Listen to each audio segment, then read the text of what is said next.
Hello my dear students, कैसे आप सभी लोग। आज की इस वीडियो लेक्चर में हम लोग जानेंगे nutrition in human beings. Last lecture में मैंने डिस्कस किया था हेटरोट्रॉपिक न्यूट्रिशन के बारे में। उससे पहले वाले लेक्चर में मैंने पार्ट 1 में बात किया था न्यूट्रिशन क्या होता है और न्यूट्रिशन के कितने मोड होते हैं उनके बारे में डिस्कस किया था, और फोटोसिंथेसिस के बारे में मैंने डिस्कस किया था। इस क्लास में हम लोग जानेंगे कि मानव में पोषण कैसे होता है, यानी हम लोग अपना फूड कैसे लेते हैं और हमारे बॉडी के अंदर उसका डाइजेशन किस तरीके से होता है। तो आपको पता होगा कि लास्ट क्लास में मैंने न्यूट्रिशन के बारे में बताया था कि न्यूट्रिशन का मतलब क्या होता है। तो फूड के अंदर जो भी एसेंशियल कंपोनेंट्स होती हैं, जैसे carbohydrate, proteins, vitamins, minerals, fats, उनको लेने का जो प्रोसेस है उसको न्यूट्रिशन कहा जाता है। न्यूट्रिशन के दो मोड मैंने बताए थे, हेटरोट्रॉपिक और ऑटोट्रॉफिक। ऑटोट्रॉफिक में ग्रीन प्लांट्स आते हैं, कुछ अलगी आते हैं जो अपना खाना खुद प्रिपेयर करते हैं। ह्यूमन जो बीइंग्स होते हैं वो हेटरोट्रॉपिक मोड ऑफ न्यूट्रिशन के अंदर आते हैं, क्योंकि ये अपना खाना खुद नहीं बनाकर पौधों पर या दूसरे ऑर्गेनिज्म पर डायरेक्टली और इनडायरेक्टली डिपेंडेंट होते हैं। हम बात करेंगे ह्यूमन में एक डाइजेस्टिव सिस्टम होता है जिसके थ्रू हम लोग न्यूट्रिशन करते हैं। सबसे पहले मैं ह्यूमन डाइजेस्टिव सिस्टम का एक स्ट्रक्चर बनाता हूँ, जिसमें हमारे पास सबसे पहले जो जहाँ से डाइजेशन शुरू होता है वो बक्कल कैविटी यानी माउथ से शुरू होता है। और ये एक फूड पाइप, एक पतली सी नेरो पाइप होती है जिसको हम लोग आहार नाल कहते हैं हिंदी में, और ये हमारा फूड पाइप होता है। इस तरीके से फिर यहाँ पर एक जे शेप स्ट्रक्चर होता है जिसको हम लोग स्टमक कहते हैं, और ये स्टमक से एक पार्ट जुड़ा हुआ होता है जिसको हम लोग पेनक्रियास कहते हैं। ये पेनक्रियास होता है। उसके बाद ये जो स्टमक है यहाँ से स्मॉल इंटेस्टाइन जुड़ता है, और आपको पता होना चाहिए जिस जगह से स्मॉल इंटेस्टाइन जुड़ता है, यहाँ पर जहाँ से स्टार्ट होता है, इसको ड्यूडेनम के नाम से जाना जाता है। और इस तरीके से कॉइल लाइक स्ट्रक्चर बनते हैं स्मॉल इंटेस्टाइन के, और स्मॉल इंटेस्टाइन यहाँ पर लार्ज इंटेस्टाइन से कंबाइन होता है, और इस तरीके से लार्ज इंटेस्टाइन यहाँ तक आता है। और लार्ज इंटेस्टाइन की बात करेंगे तो ये अनडाइजेस्टेड फूड को आगे की ओर ले जाता है। इसे अलग अलग नामों से जाना जाता है। ये हमारे स्टमक के पैरेलल में एक इस तरीके का शेप होता है जिसको लीवर कहा जाता है। हमारी बॉडी का ये वो पार्ट है जिसका सेल बहुत जल्दी डिवीज़न होता है, सेल डिवीज़न बहुत फास्टेस्ट होता है। अगर यहाँ पर गोली भी मार दिया जाए तो हमें कुछ नहीं होगा, क्योंकि इसके सेल डिवाइड करके तुरंत न्यू सेल का फॉर्मेशन करते हैं। तो मेरे प्यारे बच्चों, अगर मैं बात करूँ यहाँ पर क्या है तो इसे क्या कहेंगे, तो इसका नेमिंग लिखने के लिए भी आता है। इसे हम बक्कल कैविटी कहेंगे, यानी मुख गुहिका कहेंगे। बक्कल कैविटी यानी ये हमारा मुख मुख है, यानी मुंह है। और यहाँ पर हमारे पास एक छोटा सा ग्लैंड्स होता है जिसको हम लोग कहते हैं सेलेवरी ग्लैंड, यानी एक ग्रंथि होती है जिसको हम लोग सेलेवरी ग्लैंड कहते हैं, यानी लाला ग्रंथि के नाम से जाना जाता है। इसे हम लोग लाला ग्रंथि के नाम से जानते हैं। इसका काम क्या होता है तो मैं आपको बता दूं कि हमारे माउथ में जो सलाइवा यानी जो लार का फॉर्मेशन होता है यही सेलेवरी ग्लैंड से सेक्रेट्स होते हैं। लार कैसे होते हैं मैं अभी डिस्कस करूंगा। ये जो फूड पाइप है, ये जो एक नेरो पाइप है जिसको हम लोग फूड पाइप कहते हैं, इसको एक स्पेशल नाम से पुकारा जाता है, ओएसोफेगस कहते हैं इसको। ओएसोफेगस कहा जाता है, यानी इसे कहते हैं आहार नाल। आहार नाल कहा जाता है जहां से आहार आगे की तरफ जाता है। अगर मैं आपको बता दूं कि ये जो पार्ट आपको देखने को मिल रहा है ये क्या है, तो ये लीवर है हमारा, जिसको हम लोग हिंदी में यकृत कहते हैं। तो ये लीवर है। अब इस लीवर में यहाँ से जो स्मॉल इंटेस्टाइन का जहाँ ड्यूडेनम वाला पार्ट स्टार्ट हो रहा था, यहाँ से एक क्या कहते हैं गॉल ब्लेडर जुड़ा होता है, जहाँ पर इसे कहते हैं हम लोग गॉल ब्लेडर। ये है हमारा गॉल ब्लेडर, और इस गॉल ब्लेडर में बाइल जूसेस सेक्रेट्स होती हैं। अगर मैं बात करूं इसका क्या नाम है तो आप बोलोगे इसका नाम है सर पेनक्रियास, यानी इसे हम लोग अग्नाशय कहते हैं।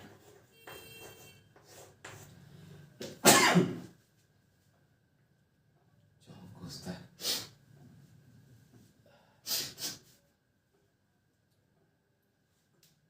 इसे हम अग्नाशय कहते हैं।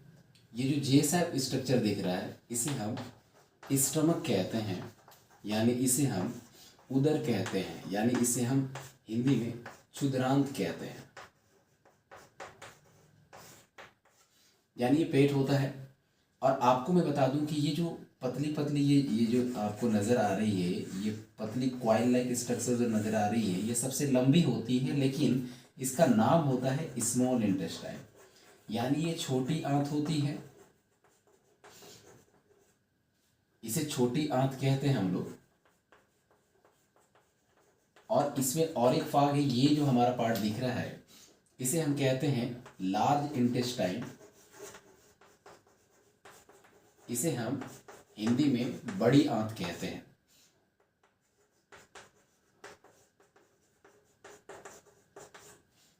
ये जो पार्ट दिख रहा है जहां से ये जो आपके पास लार्ज इंटेस्टाइन आगे की ओर बढ़ रहा है, ये जो फाइनल पार्ट है इसको हम लोग एनस कहते हैं।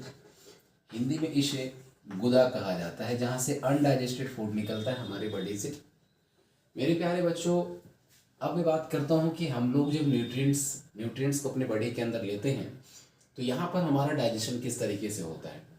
तो ये हमारा माउथ वाला पार्ट है, ये हमारा माउथ है यानी मुख है, जिसे मुंह कहते हैं। अब मैं थोड़ा सा माउथ के बारे में थोड़ा सा बता दूं कि यहाँ पर सबसे पहले हम लोग अपने फूड पार्टिकल को इस माउथ के अंदर लेते हैं। इस प्रोसेस को कहते हैं हम लोग इंजेशन, अंतर्ग्रहण। इंजेशन पहला प्रोसेस होता है। इसमें क्या होता है कि हम लोग फूड पार्टिकल को अपने माउथ के अंदर लेते हैं, यानी फूड को माउथ के अंदर लेना, ये हमारा इंजेशन कहलाता है। अब जैसे ही हम लोग इसे माउथ में ले लेते हैं तो हमारे माउथ के अंदर, आपको पता होगा कि हमारे माउथ के अंदर तीन चीज़ें बहुत बड़ी रोल अदा करती हैं। सबसे पहला, जिसे हम टीथ कहते हैं यानी दांत कहते हैं। इन दांतों में से अलग अलग टाइप के दांत होते हैं, जैसे कि इंसिजर होता है, केनाइन्स होते हैं, उसके साथ साथ प्रीमोलर्स होती हैं, मोलर्स होती हैं। इन अलग अलग टाइप की टीथ होती है जिसका फंक्शन अलग अलग होता है। तो इस टीथ का फंक्शन क्या होता है, तो इसका काम होता है ग्राइंडिंग यानी पीसना, कटिंग यानी कट करना, इसके अलावे चीविंग यानी चबाना। तो फूड को चबाना हो, पीसना हो या काटना हो, ये इन सभी से हम लोग अपने दांत की मदद से करते हैं। इसके बाद जो हमारा अगला पार्ट आता है उसका नाम है टंग। और टंग का काम होता है, टंग का मतलब हो गया हमारा जीभ। और ये हमारे टंग के अंदर टेस्टिंग बर्ड्स होती हैं। टेस्टिंग बर्ड्स यानी जो टेस्ट करने का काम करती हैं, बर्ड होती हैं, छोटी छोटी गुहिकाएँ होती हैं जो टेस्ट करती हैं। और आपको पता होगा इसका काम, और एक काम होता है मिक्सिंग का, जो हमारे फूड को मिक्स करने का काम करता है। तीसरा जो हमारे पास पार्ट है वो है एक बहुत ही इम्पोर्टेंट पार्ट है, मैं इधर लिख रहा हूँ, उसको कहते हैं सेलेवरी ग्लैंड यानी लाला ग्रंथि। Salivary glands. और ये सेलेवरी ग्लैंड्स क्या करता है, इसमें एक जूस सीक्रेट्स होता है जिसको हम लोग सलाइवा कहते हैं, यानी उसे हम लार कहते हैं। इसे हम लोग लार कहते हैं बच्चों। इसका काम क्या होता है कि हमारे लार के अंदर कुछ एंजाइम पाए जाते हैं। उस एंजाइम का नाम है सेलेवरी अमाइलेज। Salivary amylase. और आपको पता होगा इसका फंक्शन है कि ये ग्लूकोज को, या तो बोलो स्टार्च को, ये स्टार्च यानी मंड को सिंपल शुगर में कन्वर्ट करता है। तो हमारे बॉडी में स्टार्च को सिंपल शुगर में बदलने का काम किसका है, सेलेवरी अमाइलेज का। इसके अलावे हमारे यहाँ पर सलाइवा में एक लिक्विड होता है जिसको लाइपेज के नाम से जानते हैं। और ये लिक्विड फैट को, यानी फैट को डाइजेस्ट करने का काम करता है, लेकिन पार्शियली होता है, यहाँ फाइनली नहीं होता है। तो अगर मैं आपसे पूछूं कि हमारे माउथ में कौन कौन से फंक्शंस कर रहे हैं, तो सबसे पहला सैलिवरी ग्लैंड से सलाइवा सेक्रेट्स हो रहा है। इस सलाइवा का काम क्या है, ये जो सलाइवा है इसमें से आपको मैं बता दूं कि इसमें कुछ बैक्टीरियाज पाए जाते हैं जो हमारे फूड में जो हार्मफुल बैक्टीरियाज होते हैं उसको मारने का काम करते हैं। और ये सलाइवा हमारे फूड को स्वेलअप करते हैं। स्वेलअप का मतलब होता है इसे फुलाने का काम करते हैं और इसको गीला करते हैं, यानी इसे वेट करने का काम होता है, गीला करने का, ताकि ये आसानी से ये फूड हमारे माउथ से इस तरीके से ओइसोफेगस से होते हुए आसानी से स्टमक में चला जाए। मेरे प्यारे बच्चों, इस तरीके से सलाइवरी ग्लैंड्स का काम है। मैं आपको बता दूं कि टीथ और टंग इन दोनों का काम इसका ग्राइंडिंग करना, कटिंग करना, च्यूइंग करना, और हमारे टंग का काम टेस्ट करना और मिक्सिंग करना। ठीक है, अब आते हैं यहाँ पर। मान लीजिए कि आप अपने घर में भी बैठे पढ़ते पढ़ते कुछ खा रहे हैं, तो मान लीजिए कि आपने अपने फूड पार्टिकल को माउथ के अंदर ले लिया, तो इस प्रोसेस को क्या कहा गया बेटा, बोलो इंजेक्शन। अब इंजेक्शन आपने कर लिया, तो अब टीथ की मदद से आप क्या करोगे, इसे छोटे छोटे पार्ट में तोड़ोगे। तो हमारा इंजेक्शन के बाद जो दूसरा प्रोसेस शुरू होता है उसका नाम पड़ता है डाइजेशन। और ये डाइजेशन क्यों बोल रहे हैं यहाँ पर, डाइजेशन मेरा बेटा, डाइजेशन का मतलब ही होता है कि फूड को कॉम्प्लेक्स फूड, यानी अब मैं कहूँगा कि कॉम्प्लेक्स फूड को, ये जटिल फूड को सिंपल फॉर्म में तोड़ना, यानी सिंपल फॉर्म में उसे ब्रेक डाउन करना डाइजेशन कहलाता है। The process of break down of the complex form of the food into the simpler form, यानी खाने को अलग अलग जटिल रूप को सरल रूपों में बदलने की जो प्रक्रिया है उसको पाचन कहते हैं, यानी डाइजेशन कहते हैं। ठीक है, तो अब मेरा दूसरा प्रोसेस यहाँ शुरू हो गया, इंजेक्शन के बाद हमारा डाइजेशन। तो आपसे एग्जाम में सवाल पूछा जाएगा कि डाइजेशन हमारे बॉडी में कहाँ से शुरू होता है, तो आपका आंसर होगा माउथ।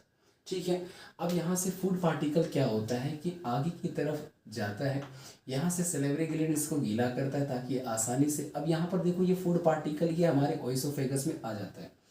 अब यहाँ पर कॉन्ट्रैक्शन और रिलैक्सेशन एक मूवमेंट होता है, मतलब इस तरीके से फूलेगा और फिर इस तरीके से सिकुड़ जाएगा, फिर फूलेगा फिर सिकुड़ेगा। इस तरीके से फूड पार्टिकल आगे की तरफ मूव करेगा, और ऐसे मूवमेंट को पेरिस्टॉल्टिक मूवमेंट कहते हैं। आप लिख लेंगे कि उसे पेरिस्टॉल्टिक मूवमेंट कहते हैं। एक बार कॉन्ट्रैक्शन रिलैक्सेशन, जिससे मान लीजिए कि ये हमारे पास एक फूड पाइप है, तो ये फूड जो पार्टिकल आ रहा है, तो एक बार यहाँ कॉन्ट्रैक्ट होगा, फिर रिलैक्स होगा, कॉन्ट्रैक्ट होगा, रिलैक्स होगा। इस तरीके से प्रेशर के थ्रू ये आगे की तरफ बढ़ेगा, और फूड पार्टिकल फाइनली हमारे पास कहाँ पर पहुँच जाएगा, स्टमक में। स्टमक में ये food particle 3 to 4 hour stay करता है, यानी 3 से 4 घंटे यहाँ पर रहता है। अब इस स्टमक के अंदर अगर मैं बात करूँगा, तो इस स्टमक के अंदर हमारे पास अलग अलग, इसे आप नोट डाउन कर लेंगे। अब मैं बताऊँगा स्टमक के अंदर कौन कौन से जूसेस पाई जाती हैं। तो मेरे प्यारे बच्चों, इस स्टमक के अंदर अगर हम बात करेंगे तो हमारे पास 3 जूसेस पाई जाती हैं, और उनमें से मैं बात करूँगा, सबसे पहला होता है म्यूकस, और दूसरा लिखेंगे आप म्यूकस के बाद हाइड्रोक्लोरिक एसिड, जिसे HCl कहते हैं, और म्यूकस, और लास्ट जो फाइनल होता है उसका नाम है पैप्सिन। पैप्सिन का काम होता है ये फैट को डाइजेस्ट करता है, लिपिड्स को डाइजेस्ट करता है। हाइड्रोक्लोरिक एसिड एक ऐसा एसिड है जो स्ट्रॉन्ग एसिड होता है, इससे हमारे स्टमक को म्यूकस प्रोटेक्ट करके रखता है, बचा के रखता है। और ये HCl का और एक फंक्शन है, एग्जाम में सवाल पूछ लिया जाते हैं, what is the function of HCl in our stomach, हमारे स्टमक में इस HCl का क्या कार्य है। तो इसका काम होता है हमारे फूड को एसिडिक बनाना, यानी उसे अम्लीय बनाना, ताकि पैप्सिन अच्छे से काम कर सके, और हमारे स्टमक के अंदर जो हार्मफुल बैक्टीरियाज होती हैं उसको भी ये किल करने का काम करता है, यानी हाइड्रोक्लोरिक एसिड बैक्टीरिया को किल भी करता है और फूड को एसिडिक बनाता है ताकि पैप्सिन काम कर सके। ठीक है मेरे प्यारे बच्चों, अब इसके बाद क्या होता है कि स्टमक में इस तरीके से फूड हमारे पास और छोटे छोटे पार्टिकल्स में टूट जाता है, और ये आगे की ओर मूव करता है। अब जब ये आगे की तरफ मूव करता है तो यहाँ पर देखेंगे कि लीवर में क्या होता है कि यहाँ पर एक तरीके का गॉल ब्लैडर होता है, और ये गॉल ब्लैडर में बाइल जूसेस जिसको पित्ताशय कहते हैं, गॉल ब्लैडर को पित्ताशय कहते हैं, पित्त बनती है, और काफ़ी ये बेसिक होता है, बहुत ज़्यादा कड़वा होता है। तो बाइल जूसेस सेक्रेट्स होती हैं जो फूड को और छोटे छोटे टुकड़ों में बांटती है। तो यहाँ से बाइल जूसेस के थ्रू ये छोटे छोटे पार्टिकल्स और छोटे छोटे पार्टिकल्स में टूट जाते हैं। तो आपसे पूछेगा कि बाइल जूसेस कहाँ से सेक्रेट्स होती हैं, तो गॉल ब्लैडर से। अब मैं आपको बता दूं कि यहाँ पर फूड पार्टिकल आगे की ओर आएगा, लेकिन जैसे ही फूड पार्टिकल यहाँ आगे आएगा तो हमारे पास यहाँ पेनक्रिया है, और इस पेनक्रिया में पेनक्रियाटिक जूसेस बनेंगी। तो आपको पूछा जाएगा कि पेनक्रिया में कौन कौन सी जूसेस होती हैं, तो मैं आपको एक खास बताता हूँ जिसका नाम है लाइपेज। फिर मैं बात करूँगा माल्टोज, सुक्रोज। ये जो चीज़ें हैं, यहाँ पर मैं ज़्यादा इंपॉर्टेंट लाइपेज की बात करूँगा। तो लाइपेज का काम होता है लिपिड को फैट ब्रेक डाउन करना, लिपिड को, ठीक है। और माल्टोज क्या होता है, माल्टोज भी एक तरीके के है ना फैट्स और जो अदर न्यूट्रिएंट्स होते हैं उसको छोटे छोटे भागों में तोड़ने का काम करता है। तो हमारे पास यहाँ पेनक्रियाज में पेनक्रियाटिक जूसेस ये होती हैं। अब मैं आपको बताता हूँ यहाँ पर कि इस जगह पर फूड के पार्टिकल्स अब आगे की तरफ बढ़ेंगे और ये हमारे स्मॉल इंटेस्टाइन में इंटर करेंगे। स्मॉल इंटेस्टाइन जहाँ से शुरू होती है उस पार्ट को हम लोग कहते हैं। तो स्मॉल इंटेस्टाइन का 3 पार्ट्स हम लोग बात करेंगे मेरे प्यारे बच्चों। स्मॉल इंटेस्टाइन के 3 भाग हम लोग बात कर सकते हैं। सबसे पहला जो पार्ट होता है जहाँ से स्मॉल इंटेस्टाइन शुरू होता है उसको कहते हैं ड्यूडोनम। ड्यूडेनम कहते हैं जहाँ से ये स्टार्ट होता है, जहाँ से ये स्मॉल इंटेस्टाइन शुरू होती है उसको ड्यूडेनम कहते हैं। ये एक तरीके का सी स्ट्रक्चर शेप होता है, देखेंगे आप यहाँ पर इस तरीके से सी स्ट्रक्चर होता है। फिर इसके बाद आता है जेजनम, इसके बाद आता है जेजनम। ये मिडिल पार्ट होता है और ये सबसे लंबा पार्ट होता है, इसे हम मिडिल पार्ट कहेंगे। और इसके बाद हमारे पास जो स्मॉल इंटेस्टाइन का अदर पार्ट आता है, थर्ड पार्ट, उसको हम लोग कहते हैं इलियम। इलियम हमारा सबसे लास्ट पार्ट होता है जो एनएस वाले पार्ट की तरफ होता है यहाँ पर, सॉरी जहाँ पर आपका लार्ज इंटेस्टाइन जुड़ता है। जहाँ पर लार्ज इंटेस्टाइन और स्मॉल इंटेस्टाइन आपस में जुड़ते हैं यहाँ एक एक्स्ट्रा पार्ट होता है जिसको अपेंडिक्स कहा जाता है। इसे अपेंडिक्स कहा जाता है। और इसका आज तक से साइंटिस्ट इसका कोई काम ही नहीं ढूंढ पाए कि इस अपेंडिक्स का क्या काम है। तो मेरे प्यारे बच्चों, मैंने यहाँ तक आपको बताया कि स्मॉल इंटेस्टाइन में फूड इंटर कर गया है। स्मॉल इंटेस्टाइन के 3 पार्ट्स होते हैं, ड्यूडेनम, जेजनम और इलियम। अब इस स्मॉल इंटेस्टाइन के अंदर फिंगर लाइक प्रोजेक्शंस होती हैं, उंगली नुमा रसांकुर होते हैं जिसको हम लोग विल्ली कहते हैं, जिसको हम लोग विल्ली कहते हैं। तो आपको मैं बता दूं कि स्मॉल इंटेस्टाइन के अंदर, इस स्मॉल इंटेस्टाइन के अंदर फिंगर लाइक स्ट्रक्चर्स होती हैं, फिंगर के जैसा इस तरीके से स्ट्रक्चर्स होती हैं और इसका नाम पड़ता है विल्ली। इसे हम लोग विल्ली कहते हैं। और ये विल्ली का काम होता है कि हम लोगों के जो फूड पार्टिकल्स जो छोटे छोटे पार्ट्स में तोड़ दिए गए उसके अंदर जो न्यूट्रिएंट्स हैं अब उनको एब्जॉर्ब कर लेना। और इन विल्लीज में ब्लड कैपिलरीज यानी रक्त वाहिकाएं जुड़ी होती हैं नसों के जैसे, और वो क्या करते हैं उस न्यूट्रिएंट्स को अब बॉडी के अलग अलग पार्ट तक क्या किया जाता है, भेजा जाता है। तो मैंने आपको बताया था कि सबसे पहला जो प्रोसेस था हमने फूड को अंदर लिया तो इंजेशन हो गया। दूसरा जो प्रोसेस हो गया मेरे प्यारे बच्चों तो वो डाइजेशन हो गया। अब यहाँ डाइजेशन फाइनली हमारे स्मॉल इंटेस्टाइन में हुआ। आपसे ये भी सवाल पूछा जाएगा कि फाइनल डाइजेशन हमारे बॉडी में किस पार्ट में होता है, तो आप बोलोगे स्मॉल इंटेस्टाइन में। विलीज कहाँ होती हैं, तो स्मॉल इंटेस्टाइन में। अब यहाँ पर क्या होगा कि जो न्यूट्रिएंट्स होंगे वो न्यूट्रिएंट्स को एब्जॉर्ब किया जाएगा। तो हमारा थर्ड जो प्रोसेस होगा वो होगा एब्जॉर्प्शन। एब्जॉर्प्शन यानी अवशोषण। अब इसको सोखा जाएगा, सोख लिए जाएंगे। अब सोखने के बाद क्या होगा, उसको बॉडी के अलग अलग पार्ट तक भेजा जाएगा ब्लड के थ्रू। तो उसको कहा जाता है एसिमिलेशन, उसे कहा जाता है एसिमिलेशन। और लास्ट में हमारे बॉडी से अनडाइजेस्टेड फूड निकाल दिए जाएंगे जिसको हम कहते हैं इजेशन। तो हमारे पास 5 पार्ट्स में इसको बांट करके पढ़ेंगे। सबसे पहला इंजेशन, फूड को अंदर लेना, फिर माउथ में डाइजेशन शुरू होता है, फिर फाइनली स्मॉल इंटेस्टाइन में उसको एब्जॉर्ब कर लिया जाता है। मेरे प्यारे बच्चों, जो भी न्यूट्रिएंट्स को एब्जॉर्ब कर लिया जाता है अब उन न्यूट्रिएंट्स को ब्लड में मिलाया जाता है और उसको अलग अलग बॉडी के पार्ट तक भेजा जाता है जिसको एसिमिलेशन कहते हैं। और फिर फाइनली जो 5th प्रोसेस होता है वो इजेशन होता है, यानी हमारे बॉडी के अंदर जो अनवांटेड चीज़ होती है उसको बाहर निकाल दी जाती है। कैसे सुनेंगे, यहाँ पर जो स्मॉल इंटेस्टाइन है यहाँ पर जो फूड फाइनली डाइजेस्ट हो गया मेरे प्यारे बच्चों। अब ये क्या होगा कि इस तरीके से आगे आके इस लार्ज इंटेस्टाइन में आएंगे और लार्ज इंटेस्टाइन में इसमें क्या होगा कि अनडाइजेस्टेड फूड को आगे भेजा जाएगा और ये एनस के थ्रू क्या होगा बॉडी से बाहर फेंक दिया जाएगा, निकाल दिया जाएगा।